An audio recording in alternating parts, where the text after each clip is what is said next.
Bagaimana sih pusaka yang bagus? Nah, ini yang sering dipertanyakan dan jawabnya juga susah. Tetapi ada pemahaman yang sederhana. Pertama adalah keris itu harus simetris. Simetris. Dilihat dari depan sini. Bagaimana dia buat kembang kacang, buat gandeng, buat gojol. Bertemu kembali dengan Kidanuri. Selamat malam. Assalamualaikum warahmatullahi wabarakatuh. Pemerhati budaya Tosan Adi Nusantara, mari kita berbagi sedikit pengalaman yang mungkin bisa saya bagikan. Semoga bisa bermanfaat tentang pemahaman kita terhadap pusaka. Pemahaman bahwa pusaka Tosan Aji khususnya kita berkiblat kepada budaya. Arah pembelajaran terhadap budaya. Arah pusaka ke budaya, bukan ke arah yang lain, itu sudah mulai tertata dengan baik. Nah, semoga aja ditatih juga demikian. Jadi pemahaman tentang warangka, nah ini penting karena di kontes nasional ini warangka juga akan sangat berperan sekali. Nah, mungkin di Kabupaten Pati itu punya warangka khusus misalnya ya. Kalau di Demak itu kan Wulang Tumandal itu warangka khasnya. Ada tidak? Kalau tidak ada berarti kita berkiblat ke Surakarta sama Yogyakarta, atau mau ke Cirebon silakan, mau ke Madura, Jawa Timur, atau pusaka warangka Palembang. Nah, ini banyak sekali modelnya. Ini perlu kita pahami supaya kita juga nanti bisa menghargai warangka saja itu harganya lebih mahal dari kerisnya. Warangka saja lebih mahal dari kerisnya. Seperti corak seperti ini, Timoho Sembur ini. Ini kalau yang tahu harganya sudah istilahnya muni. Ya, di atas 2 jutaan ini. Tokokan saja ini, belum ininya, belum pondoknya. Nah, ini kalau di desa nggak ngerti, saya sering berburu misalnya. Kita berburu di daerah nggak ngerti orangnya, warung saja harganya sudah mahal. Karena orang dulu penghargaan pada pusaka juga sangat tinggi sekali. Ya, pusaka dihargai dengan memberikan warangka yang kayunya juga kayu yang istimewa, kayu yang baik. Oke. Kemudian masuk ke tataran untuk eksoteri maupun isoteri. Eksoteri berarti ke bilahnya. Boleh saya pakai untuk contoh ya.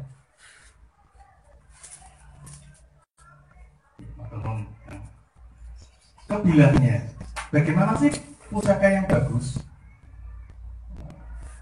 Nah, ini yang sering dipertanyakan dan jawabnya juga susah. Tetapi ada pemahaman yang sederhana. Pertama adalah keris itu harus simetris. Simetris. Dilihat dari depan sini. Bagaimana dia buat kembang kacang, buat gandeng, buat gojol, simetris. Kemudian dilihat dari depan dan dari samping. Apakah simetris? Kalau misalnya ada sobokan, soboknya juga simetris. Empu buatnya simetris. Karena dia tanggung jawab untuk membuat karya yang kalau bisa dikatakan orang iso dicacat, orang cacatin, harusnya seperti itu. Orang cacatin, sempurna, perfect, dilihat enak sekali. Kalau ini pusaka khusus sembuh. Jadi kalau panjenengan ini kalau pusaka yang belum empu, mungkin, wah kok ini harusnya kayak gini ya, berarti belum terangnya. Tapi ya nggak masalah, kita rawat juga tidak masalah. Tapi memiliki keris harus selalu meningkat. Jadi kalau ini biasa nanti harus dapat lagi yang kelasnya kelas lebih tinggi lagi. Karena ada siswa, panjat, dan empu. Kalau yang buat masih siswa itu masih banyak kelirunya. Ya, masih banyak kelirunya buat ujungnya, pamornya ada yang miss misalnya, ada yang nerjang sesuatu. Kecuali pamor bundel mayat ya, atau pamor apa namanya gugut. Nah itu memang sengaja begitu. Itu simetrisnya. Terus bikinnya greneng, Ini baru kita ke kelas melihat, ya, melihat bagaimana simetrisnya pembuatan sebuah pusaka ini. Oh, ada miss atau kesalahan sedikit itu bisa di apa ya namanya ya, bisa diterima ya, tidak masalah karena usia misalnya. Oh, grepesnya karena usia, bukan karena memang dibuat. Nah, nanti pada tahap selanjutnya rekan-rekan bisa menilai bahwa oh ini pusaka yang bagus ternyata, misalnya loh ya, pusaka yang bagus ini dari sisi esoterik, dari sisi esoterik. Jadi nanti bisa dikersani lah bagaimana sih pusaka yang benar-benar buatan empu sama yang bukan empu itu kayak apa rasanya. Gambaran sederhananya seperti ukir Jepara dengan ukir yang di lain Jepara. Pasti beda gitu. Ya, lebih bagus, lebih enak, lebih natural. Enak sekali. Kalau seorang ahli ukir kayu, dia tidak akan mencari bahan yang biasa-biasa. Dia akan mencari bahan yang kelas. Saya akan pergi mengukir di kayu yang biasa, ukiran saya, tenaga saya, dan seterusnya. Maka arah selanjutnya setelah esoteri adalah bahan sebuah pusaka milik empu itu. Nah, yang pertama kelasnya adalah bahan besi gulali. Tahu gulali gitu? Gelilin, gulali ya, kayak gulali gitu. Itu kelas istimewa itu. Nah, ini dipakai banyak pandai, sering nemuin deh. Jarang ya, tapi dulu banyak ya. Ngelilin. Terus ngelilin besinya, itu besi yang bagus. Gajah gitu ya. Gajah pamar lilin bulan. Ngelilin, ya hampir sama seperti ngelilin lah. Gulali kayak gulali itu besinya. Jadi sulit ditembus, minyak pun meleset. Gitu. Diwarangi mungkin kalau warangannya enggak tua, ya gagal. Gitu. Ya, gagal. Itu yang besi pertama. Besi yang kedua adalah pulen ya. Dari gulali kemudian ke arah besi yang pulen. Kalau besi pulen ini arahnya mungkin bisa ya, gambarannya seperti sabak ya. Sabak dulu yang dipakai untuk nulis itu ya, namanya gila itu kelas kedua. Besinya seperti itu. Besi yang ketiga mungkin bisa dibilang besi yang lebih berpori, ya ngerasa, ya yang bilang seperti itu ngerasa. Tetapi tidak semua besi ngerasa itu jelek pusakanya, karena ada pusaka khusus yang memang menggunakan besi itu dan istimewa. Ya, dengan besi itu dan istimewa. Itu dari sisi eksoteri, dari sisi eksoteri. Ini belum ke arah ini baru apa belum? Kita baru menghargai ke arah bagaimana simetrisnya, bagaimana pembuatannya, ya, bagaimana pamornya, ada yang miss atau tidak. Indah sekali kalau buatannya pun, ya, indah sekali. Nanti bisa dilihat lah beberapa contoh. Yang kedua, pemahaman tentang esoteri dalamnya. Sesuai pengalaman saya, pemahaman saya, karena ini juga hasil karya manusia. Kris itu adalah sebuah teknologi canggih. Kita nggak bermindset ke arah makhluk dulu, gitu. Kita hindari dulu supaya arahnya kita tetap ke yang ilmiah gitu. Karena saya sukanya ilmiah, teknologi saja. Saya tidak berteknologi. Sampai batunya Mas Anang ini saya tes semua Pak, saya ilmiahkan. Ternyata ada terapi ozon, saya temukan begitu. Ya, jadi istimewanya di sini. Jadi secara esoteri kita harus bisa membayangkan memang ada energinya. Saya nyebut energi bukan makhluk ya, energi. Gambarannya seperti lombok saja lah. Lombok itu ada energinya enggak? Ada. Apa energinya itu? Pedas. Oke, pedas. Kalau kita doakan bagaimanapun kira-kira pedasnya itu enggak? Enggak. Dia asli. Nah, siapa yang bikin pedas? Oke, yang Maha Kuasa, ya Gusti Allah. Sama, keris juga demikian. Hampir sama seperti lombok. bahannya ini sudah istimewa. Bahannya itu sudah istimewa. Jadi pada saat aku membuat, dia mencari besi yang bagus, pamor yang bagus, baja yang bagus, plus satu. Kan biasanya kan disebutkan 3 saja, tapi ada satu besi yang dia cari untuk menghidupkan energi keris, yaitu besi ilahiyah. Ini kalau pemahaman di Empu Maketi ya. Kebetulan saya dekat, sampai saya diminta datang. Saya punya koleksi satu miliknya Empu Guno Sasmito, saya diminta datang hanya ingin melihat pusaka yang saya miliki karena milik apa istilahnya silsilahnya dulu ya. Tunjukkan dulu coba. Malam-malam itu besinya memang kayak disangling ya. Jadi ada satu besi ilahiyah yang di situ untuk menghidupkan energi dari pusaka. Nah ini yang sedang saya teliti, apakah dari batu seperti miliknya deret-deret nanti besi ilahiyah itu. Kalau itu ya, wah berarti kita bisa membuat banyak pusaka nanti dipakai dan berenergi semua. Sebab pusaka Kamardikan itu nggak ada rasanya, ampang kan. Jadi gambarannya seperti cabai tadi, besinya saja sudah ada energinya. Bajanya juga dicari yang ada energinya.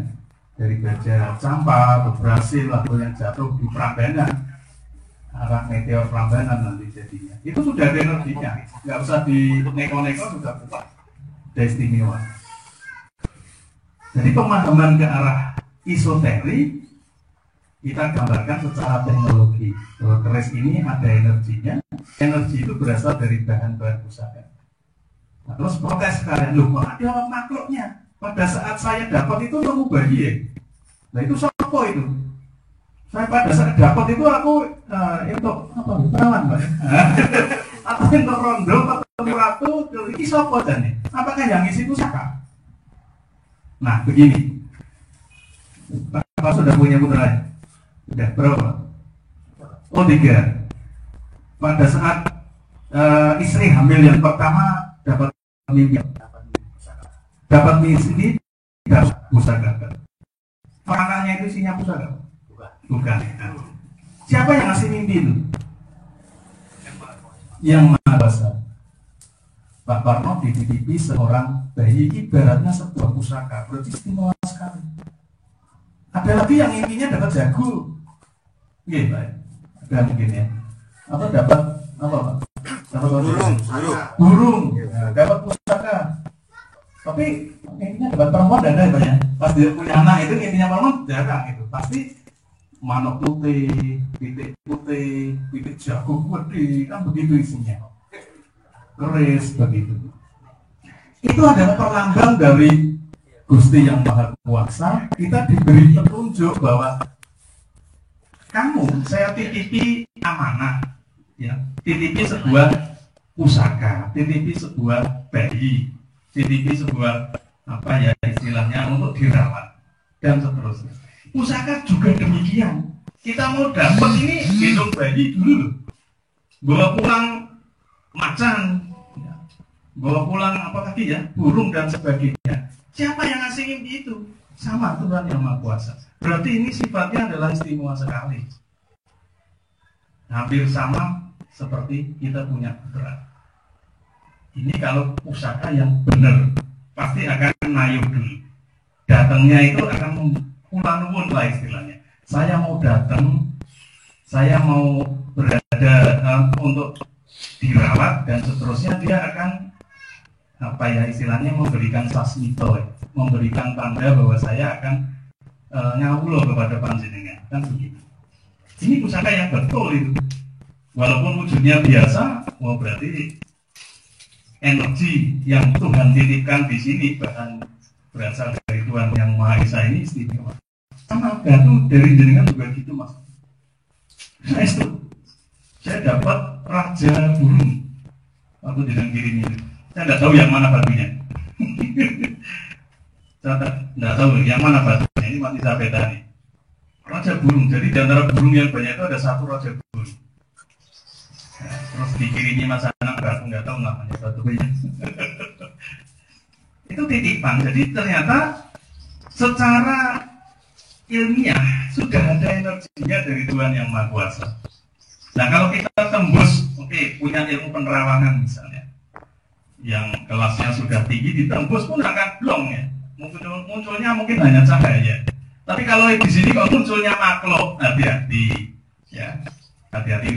Saya tidak apa istilahnya membelokkan bahwa oh itu tidak benar, bukan. Ya. Tapi kita harus secara teknologi dan ilmiah bahwa ini dari energi bahan, ya sumbernya juga dari bahan. Maka pada saat dulu Mpok Gandring buat pusaka itu, dia mencari besi yang hebat, dia punya besi yang hebat. Dari besi yang hebat itu baru dibuat pusaka. Pusakanya jadi pusaka yang hebat. Seandainya dia tidak mendapatkan besi yang hebat, ya, besi Kumboyono namanya, dia nggak bisa dapat pusaka yang hebat sekali. Maka setiap pusaka di sini miliki energi. Nah ini contohnya satu pusaka yang bahannya dari besi sepuh, besi kuno kalau nyebutnya. Maka dia bisa jemper pusaka yang lain. Jemper tahu ya Pak? Jemper itu mematikan. Maka ada yang disebut dengan nama pusaka tindih. Gunanya untuk ya menonaktifkan pusaka-pusaka yang energinya tidak pas, tidak sesuai dengan energi yang ada di rumah kita. Oke, begitu. Waktunya masih berapa? Oh, panjang. Masih panjang. 2 jam lagi. Nanti bosan kalau 2 jam. Penasaran. Iya. Belajar 2 jam kurang, Pak. Oke. Mati. Miki mati, Pak. Umuji, Pak. Merah mati, ketendang kapane. Oke, selamat. Mati nih. Tuh. Mati nih. Operator.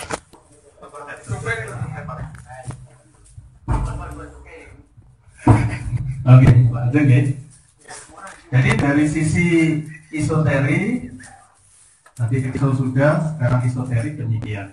Ini pemahaman yang benar, semoga aja nanti bisa menjadi landasan ya untuk rekan-rekan di Pati. Saya bukan ngajari, ini berdasarkan pengalaman saya, sehingga nanti kita juga akan enak bahwa ini memang bahannya bagus ya, energinya bagus, bukan karena ada makhluknya yang bagus, bukan ya.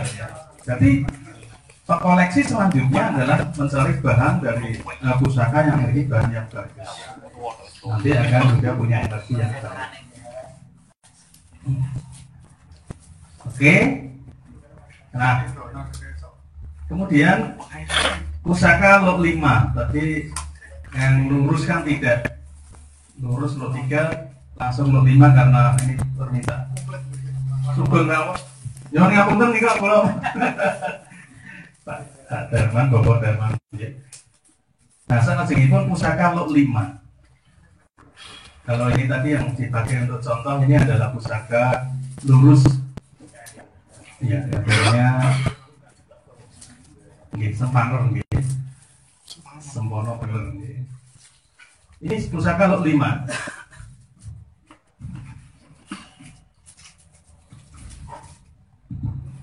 Ya. Dalam penghitungan lot, kalau lurus memang tidak ada lotnya. Di sini ada lotnya. Lot itu mulai dari 1 ya, lot kedua, ketiga, keempat, kelima. Saya kira sudah paham membacanya. Pusaka lot 5 di sini banyak nyebutnya dengan pusaka atau keris Pandawa. Walaupun rinciannya nanti akan membedakan dapur.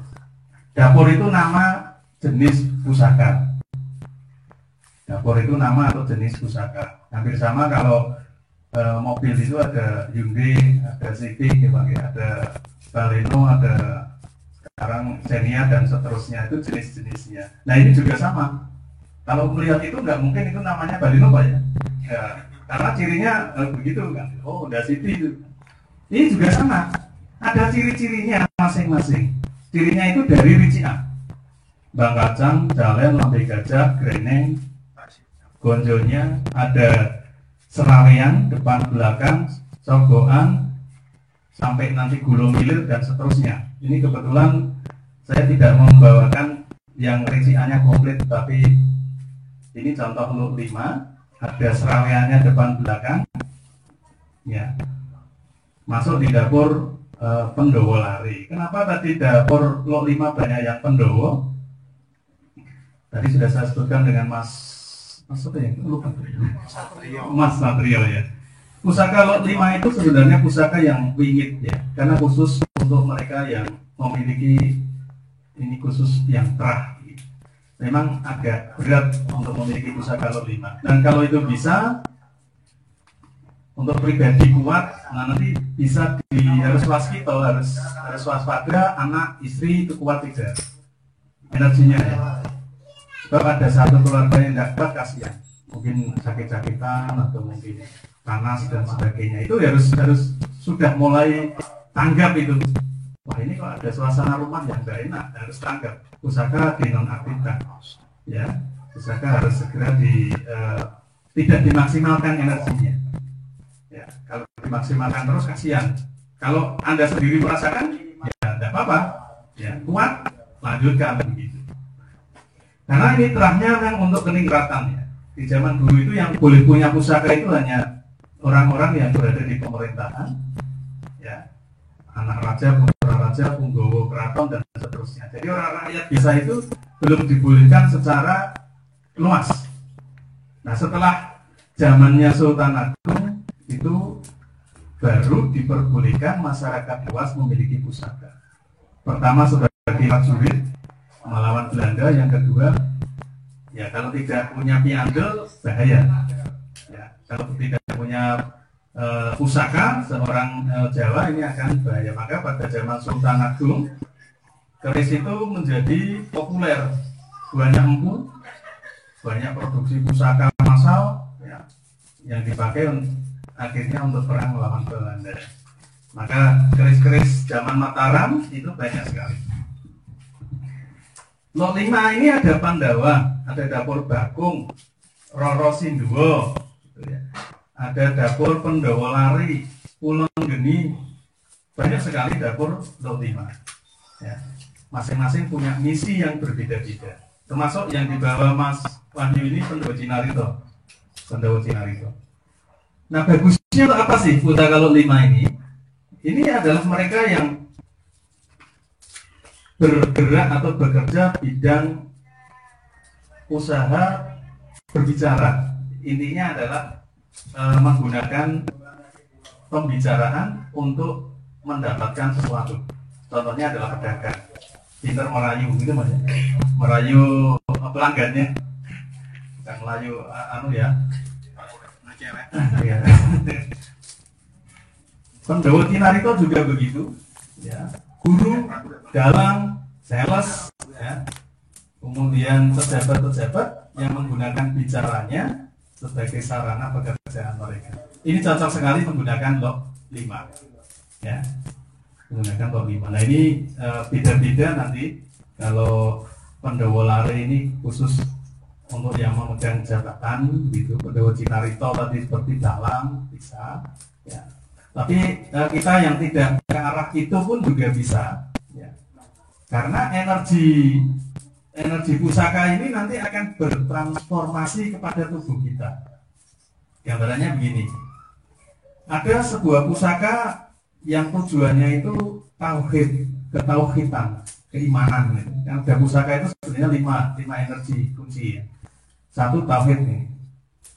Anda sebelumnya itu nggak pernah sholat misalnya yang muslim ya, nggak pernah beribadah dan sebagainya, kedatangan pusaka kebetulan cocok, dilalai energinya masuk dan Anda akan mulai rajin untuk beribadah, dan seterusnya. Akhirnya tingkatan spiritual pusaka ini dengan pemiliknya bisa connect, seimbang. Kita akan diangkat energinya, energi spiritualnya, energi keimanan itu setingkat dengan energi pusaka. Pada saat sudah sesuai, sudah sama, pusaka ini sebenarnya sudah tidak berperan lagi. Kecuali kalau energinya turun lagi, dia akan naikkan. Sama seperti pedagang, dia pakai emas misalnya, sama seperti itu. Wajahnya mulai terpancar, enak sekali dipandang orang. Akhirnya semua dagangannya juga memancarkan sesuatu yang indah walaupun sederhana. Dari mana itu energinya? energi dari pusaka yang ada sudah masuk ke tubuh orang itu, menyalur ke apa-apa yang ada di sekitarnya. Nah, saya ambilkan lagi bahwa tataran energi pusaka ini juga tidak sama semuanya. Ada yang khusus satu tubuh saja, satu orang, dia berperan hanya khusus satu orang. Jadi pada saat ada orang lain ya tidak akan ngefek gitu. Ada juga yang berperan di satu rumah, energinya bisa melindungi satu rumah. Kalau tadi satu orang saja, ini satu rumah. Ada bisa yang satu kampung, ada yang bisa satu negara. Energinya, kekuatannya seperti itu. Nah, kalau di sini dari mana cara melihat energi itu ya? Pertama bahan tadi, pasti istimewa bahan, tidak bahan yang biasa-biasa. Baik, saya kira itu gambaran sederhana, nanti mohon bisa dilanjut ditanya jawab. Jadi mohon maaf kalau saya bukan menggurui, tapi ini saya sharing saja, sharing pengalaman. Semoga bisa bermanfaat bagi rekan-rekan paguyuban PTT AAP yang saya kira juga sudah mumpuni semua, sudah bagus-bagus pemahaman tentang pusakanya. Oke. Jadi mohon maaf kalau saya bukan ngajari loh kan, nikah saya. Oke. Saya kira cukup. Wabillahi taufiq wal hidayah. Wassalamualaikum warahmatullahi wabarakatuh.